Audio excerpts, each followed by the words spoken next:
Regarde, mon petit, là-haut dans le ciel, dis-je à mon petit-fils, ses yeux ont levé vers la nuit veloutée. Les étoiles scintillaient comme des milliers de diamants jetés sur un drap noir. Tu vois l'ours majeur, cette grande bête poilue? Et juste à côté, la petite, l'ours mineur, avec sa queue qui pointe vers l'étoile polaire, notre phare dans l'obscurité. Je lui montrai Cassiopée, cette reine assise sur son trône céleste, et Persée, le héros brandissant son épée. Il écoutait, attentif, absorbant la magie du cosmos. Et là, commençai-je, pointant du doigt un groupe d'étoiles familières, tu vois la grande casserole. Mon sourire s'élargit. Mais ce n'est pas n'importe quelle casserole, mon petit. Celle-là, elle sert à quelque chose de bien plus important que de simples soupes terrestres. Non, non. Elle est là pour cuire la patate de l'espace. Son petit front se plissa, amusé, et je savais que la légende pouvait commencer. La patate de l'espace, tu sais, c'est une patate pas comme les autres. Toute ronde, toute dodue, avec une peau scintillante comme la Voie lactée. Mais pour qu'elle soit vraiment parfaite, il lui fallait des ingrédients spéciaux, venus des confins de l'univers. Alors, elle s'est lancée dans un voyage. D'abord, vers la constellation du sel flottant, là où des cristaux de sel, gros comme des météorites, dérilent en apesanteur. Elle a dû faire preuve de beaucoup de ruse pour en attraper quelques-uns. Et ce n'était pas tout. Pour les épices, la patate astronaute s'est dirigée vers le nuage de poivre papillon, une nébuleuse où volaient des grains de poivre aux ailes délicates. Ces grains, ils étaient vifs, insaisissables. La patate a dû faire des cabrioles entre les étoiles, esquiver les nuages de gaz, et même se faire des amis avec des comètes pour les rassembler. Un véritable festin pour les papilles, crois-moi. Sur son chemin, la patate a rencontré des aides inattendues. La petite écumoire, par exemple. Elle était petite et agile, et elle a aidé la patate à filtrer les astéroïdes trop gros, ces roches spatiales qui auraient pu gâcher sa précieuse cargaison. Mais le plus drôle, c'était le grand fouet cosmique, une gigantesque spirale de lumière qui ne rêvait que de la mélanger avec des poussières d'étoiles.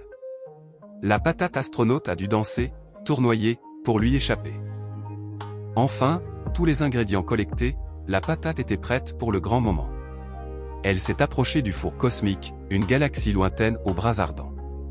La chaleur était parfaite, d'un orange éclatant. On aurait presque pu sentir l'odeur du rôti stellaire. Elle s'est installée, confiante, prête à transformer sa substance. Je fis une pause, le regard perdu dans les étoiles. Mon petit-fils me tira la manche. Mais papy, les patates, elles ne volent pas. Et elles n'ont pas de bras. Un silence flotta. Mon cœur de conteur vacilla un instant. Le doute, cette petite ombre de la réalité, menaçait de briser la magie. Je clignai des yeux, le regardant avec un sourire complice. Ah, mais mon petit, dis-je d'une voix douce, cette patate-là n'était pas juste une patate. Elle était une patate qui rêvait.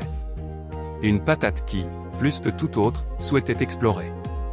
Et quand on rêve fort, même une patate peut s'envoler. Regarde, juste là, tu ne vois pas la trace d'une miette d'étoile filante. Je repris mon récit, avec une énergie renouvelée. Et quand elle fut enfin cuite, oh là là!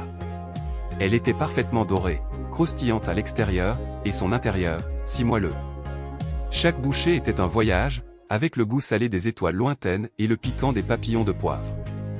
La patate de l'espace. Un délice cosmique. Je m'y mis de la goûter, avec un grand MMMH, et il fit de même, ses yeux brillants, un sourire gourmand sur les lèvres. La nuit s'est doucement refermée sur nous, les étoiles veillant silencieusement. Mon petit-fils, blotti contre moi, ne voyait plus les constellations comme de simples dessins. Il y voyait des casseroles géantes, des fours cosmiques, et des patates astronautes dansant parmi les galaxies. Son imagination s'était envolée, libre, sans aucune limite, peuplée de saveurs et de voyages interstellaires. Le ciel est grand, et la vie est pleine de mystères. Mais ce soir-là, nous savions tous les deux que le plus grand des voyages ne se fait pas dans l'espace, mais dans l'esprit. L'imagination n'a pas de limite. Et c'est la plus belle des nourritures. Ah